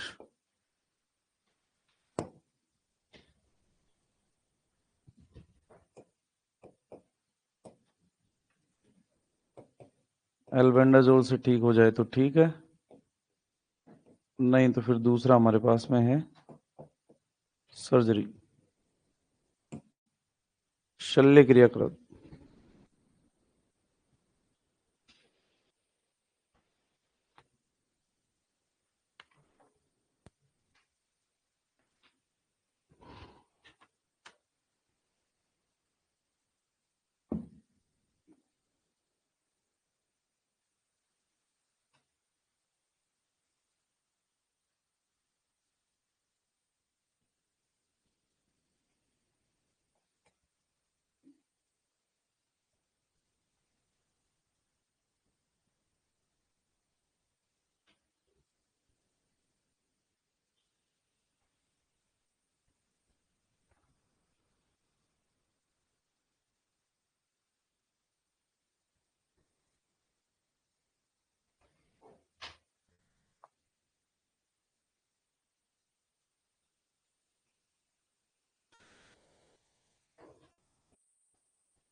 लिख लिया? एंडोपेरासाइट यहां पर होता है। क्या हो गया?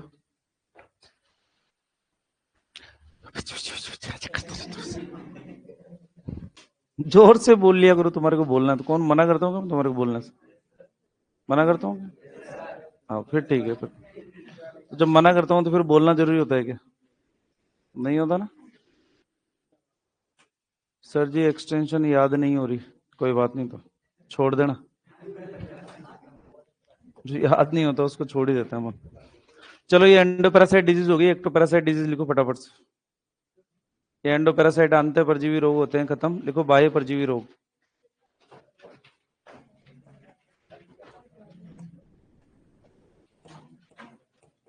एक्टोपैरासाइट डिजीज,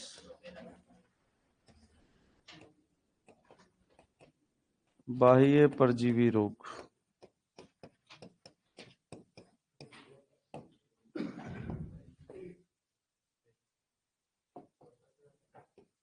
जिसके अंदर सबसे पहला लिखोगे मायासिस। लिखो सबसे पहले मायासिस।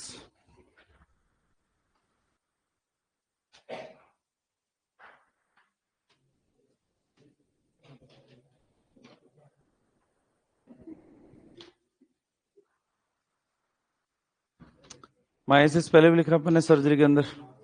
किसके कारण होगा? मक्खियों के लार्वा का। हाँ तो वही मैगट वुंड को ही बोलता है। मैंने क्या कहा तेरे से, तूने बोला?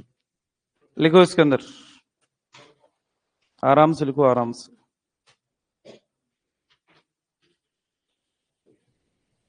मक्खियों के लार्वा के संक्रमण होने के कारण होता है। मक्खियों के लार्वा से संक्रमण होने के कारण होता है। मक्खियों के लार्वा से संक्रमण होने के कारण होता है। मक्खियों के लार्वा के संक्रमण होने के कारण होता है। देखो इधर, माइसिस दो प्रकार का है। एक तो होगा क्यूटेनियस माइसिस, दूसरा होता है नेजल माइसिस। क्यूटेनियस माइसिस के अंदर जो घाव होता है वो त्वचा के ऊपर होता है।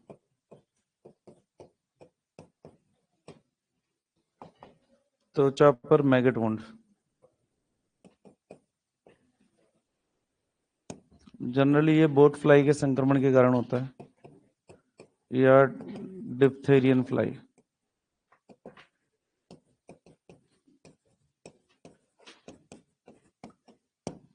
नेजल माइसिस के अंदर घाव नाक के अंदर, मैगेट वुंड।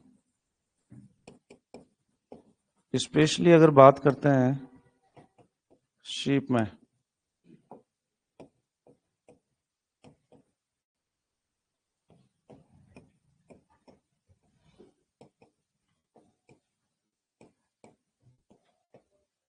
अधिकतर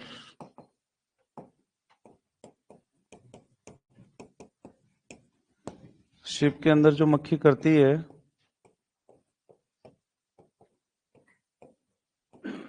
स्ट्रेसोवीज फ्लाई के कारण, इसको अन्य नाम देते हैं फॉल्स गिड। क्या नाम देते हैं? कौन सी वाली को? नेजल को। क्यूटेनियस के अंदर तो त्वचा के ऊपर घाव होने हैं जितने भी हैं। मैगट्स वगैरह कैसे बढ़ेंगे, कैसे होगा, किस दिन के अंदर लार्वा बन जाएगा, और वो अपन सर्जरी के अंदर पढ़ चुके हैं। स्ट्रेसोविस फ्लाई के कारण शीप के अंदर, नाक के अंदर मैगट वुंड होते हैं, जिसको हम सामान्य रूप से क्या भी बोलते हैं? फॉल्स गिड। याद रख लेना इसको।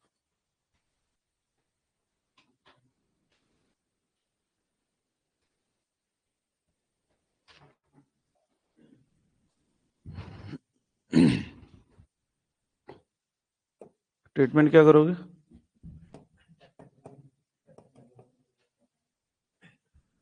टर्पेंटाइन ऑयल, इसके अलावा आयरमैक्टिन इंजेक्शन।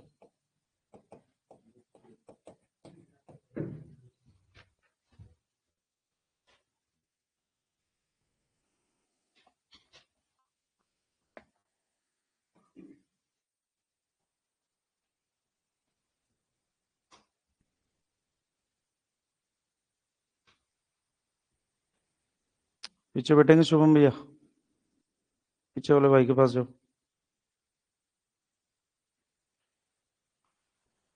दीपू भैया कंट्रोल किया करो यार। क्या हो गया? हमको बता दो, हम लिखवा देते हैं।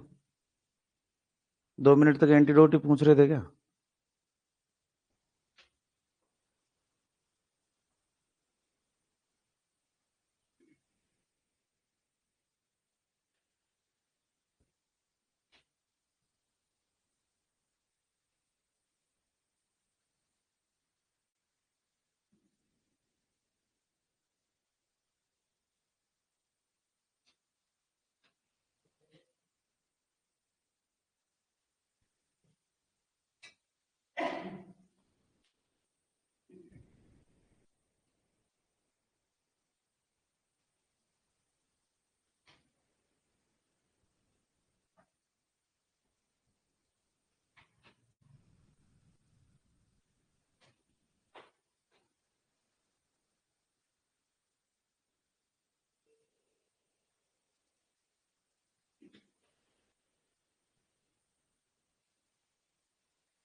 Stress service.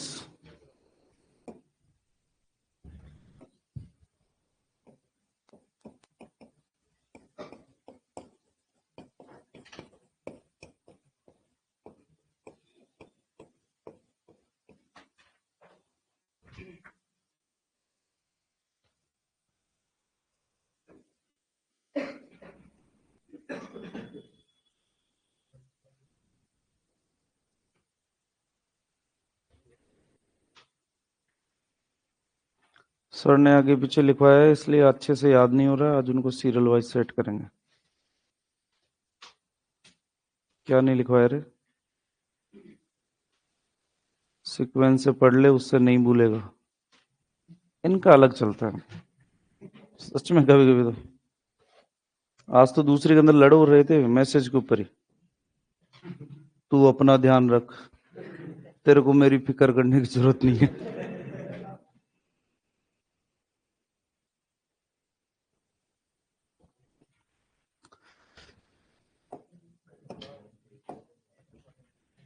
नोट डाल के लिखो, लाइस इन्फेस्टेशन।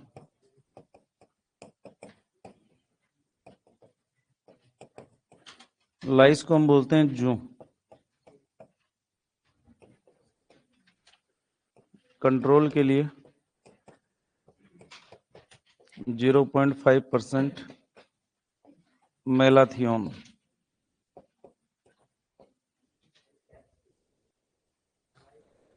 लाइस इन्फेस्टेशन।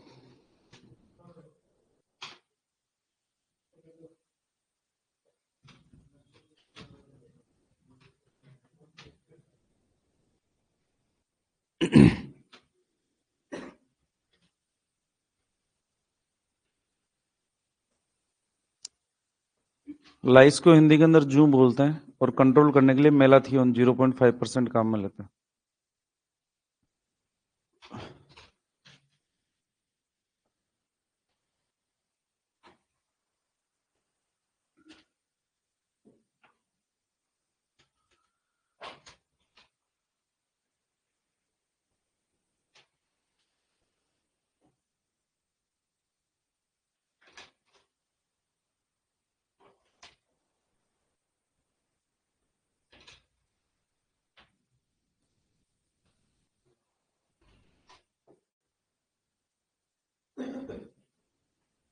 लिख लिया? ठीक है, लास्ट लिखो। Might infestation. Might.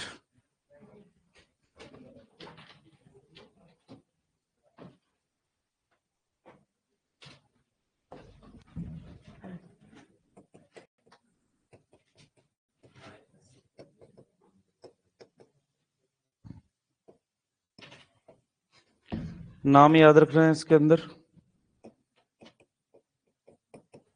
Demodex, species,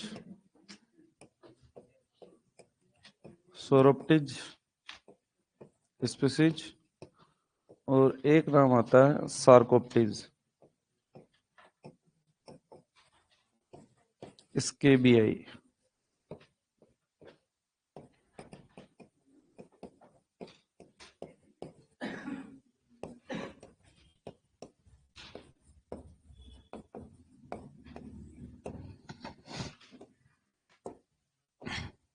इसके बारे में लिखना चाहते हैं हमारे को।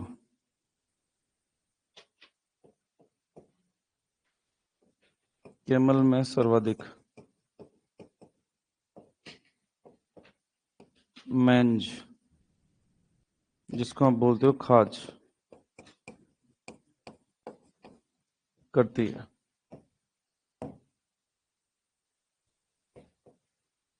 डायग्नोसिस के लिए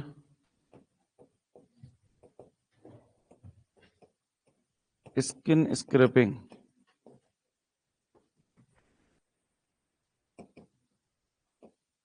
को 10% KOH में घोलकर माइक्रोस्कोप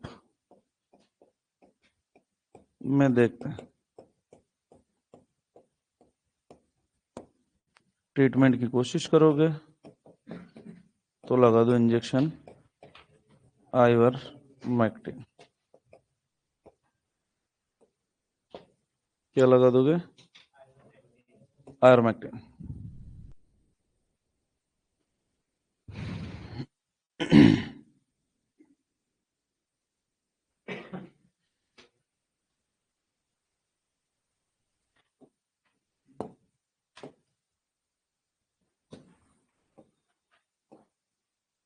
इस मैंज को इसके बीज भी कहते हैं।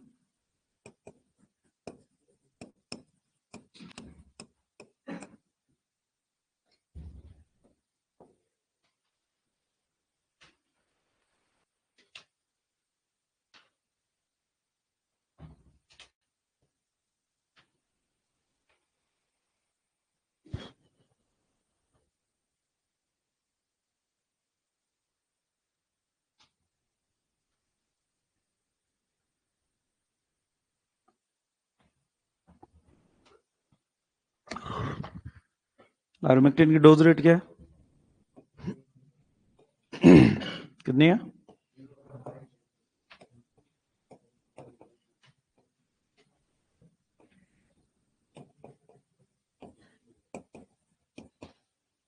एक ml पर 50 kg बॉडी वेट।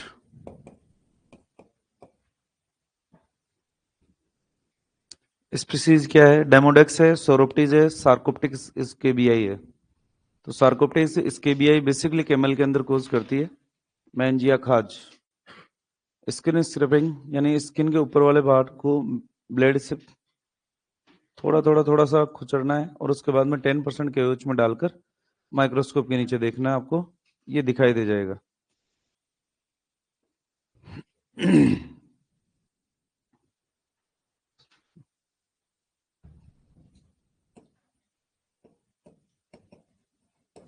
एसपीपी का मतलब है स्पीसीज, प्रजाति।